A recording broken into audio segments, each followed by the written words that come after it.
After a 2-hour drive-ish down from Vienna, we've hit Graz. It's the same company the same Stelpats company that we were on in Vienna. Similar sort of prices, €30 a night, including everything. It looks very efficient, looks cleaner. If anything, it looks even smarter than the other one, and the other one was fine. There's washing machines here, so we're going to take a bit of I don't know what you'd call it really, an admin day if you like, while we're here today, and get some washing done, get ourselves sorted out, and then probably go out and explore tomorrow. If you do decide to come to Graz, the road to the site is just opposite me here, where the white car's just going over the zebra crossing. You come straight over the road, and here is the bus stop, and you catch the number 32 bus into town. Now there's a ticket machine here that you can use in English, and the 1-hour ticket is valid for 1 to 5 hours. So we've got 3 of those because we have to get one for the dog. And the number 32 bus, which will come from this direction here, just where Martin and Poppy are standing, runs approximately every 10 minutes. So we're just waiting for the bus to take us into Graz.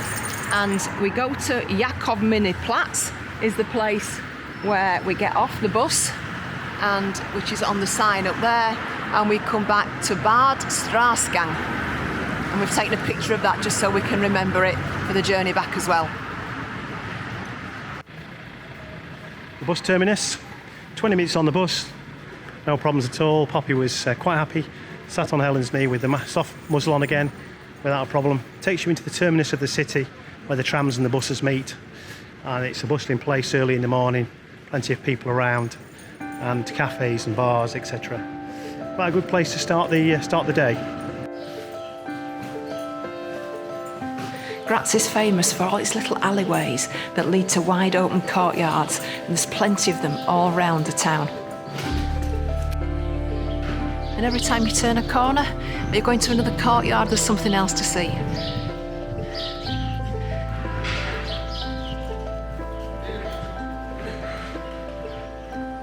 The old and the new come together, with the modern artwork on the side of that building, and then the wonderful shutters in the bright, vibrant colours on this building here, with all the sorts of, I guess, is it art? No, maybe not Art Deco, but all the different sculptures and things on the front. I love some of these shirts. Look how quirky these are. Buildings, fish, bikes. These are awesome. Not too expensive either.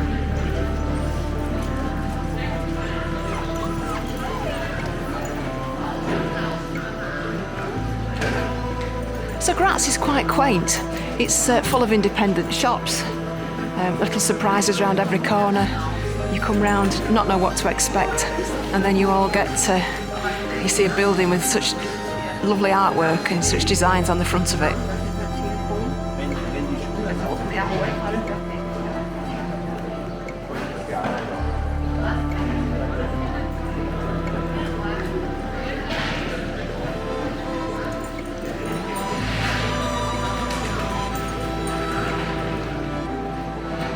It's obviously a biking city as well, looking at this.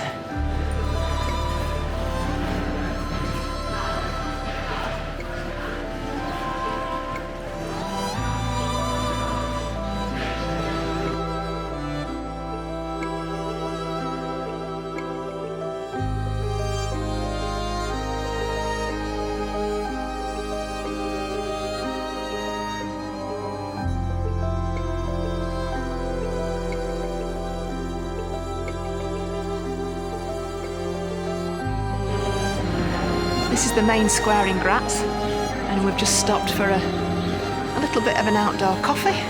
Martin's just checking the map to see exactly where we are. Cheers, he's on the espresso this morning, so a little bit too strong for me. I've gone for just an Americano.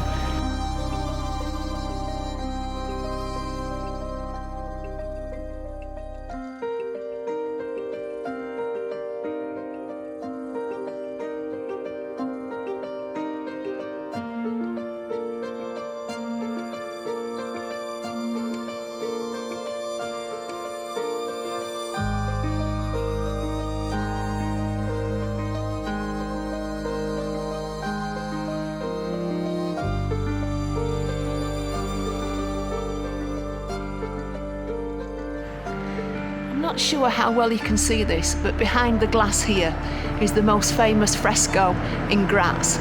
It was paid for by the residents of Graz and painted in 1485 to commemorate the year when it was rid of Turkish aggression. And it's called The Plagues of God.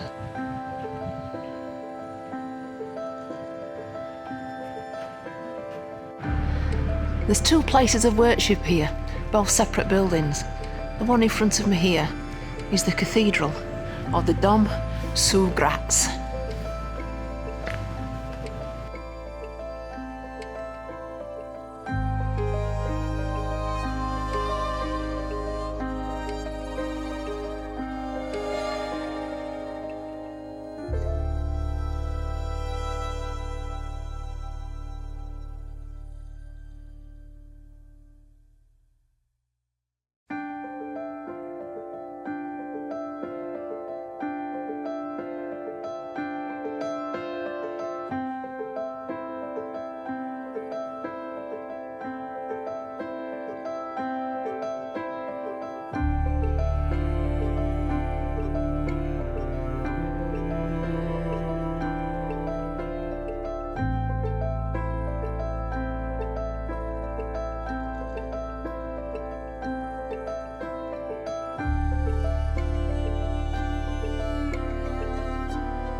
What do we know about Graz?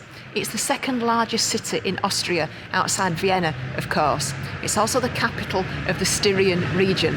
Although it's quite a large city, it doesn't feel like it. It's full of narrow, winding streets, cobble streets, independent shops. It's bustling, it's a hive of activity, but it doesn't feel overcrowded, and it doesn't feel like everybody's in a rush that you normally get in a city. Couple of fun facts about Graz. Two famous ex-residents. One of them was the Archduke Franz Ferdinand, who, if my comprehensive history education reminds me, it was his assassination that set into process World War I. And also Arnold Schwarzenegger. He grew up in a village just outside Graz. And maybe at the end of today we'll decide whether we'll be back or not. At the top of the hill is Graz Castle, or the Schloss, and that's the famous clock tower. Now, there are different ways you can get up to the top. You can go up the steps that you see people are climbing there. Not sure how many there are. It's about 480 metres to get to the top. Or you can go up in the funicular, if that's how you say it, or you can also go up by road.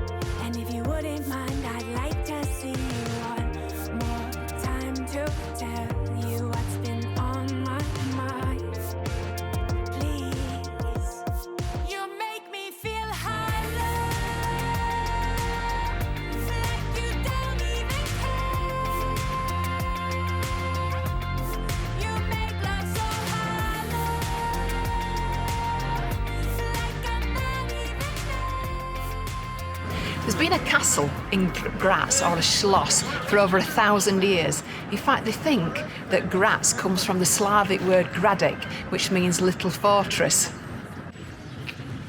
We took the funicular railway, or the Schlossberg barn, to the top of the castle. It cost us €2.70 each. For adults, it was free for Poppy. She just had to wear her muzzle. The ticket is valid for an hour, so if you want to have a quick walk around the top and get the funicular back down, you can do it as long as it's within the hour. We're going to have some lunch, maybe a small beer, and so we might be a little bit longer than an hour. So we're going to take the steps and enjoy the view on the way down. How's the worst, H? What's the worst that could happen when you're having a worst? I know, That's I'll get me coat. That's really bad. I know it was, I'll get me coat. It's so bad, it's good. It's really nice. Really nice. Well, we're sat at the top of the castle. You can't go wrong, can you? Oh, that horseradish is mega hot, isn't it? It is just shredded horseradish. And it is mind-blowing. Yeah. If you've got sinus issues, you definitely won't have to have that. Better than anything for a cold, isn't it? Ooh, Yeah, marvellous. Yeah.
Behind me is one of the most famous sites in Graz.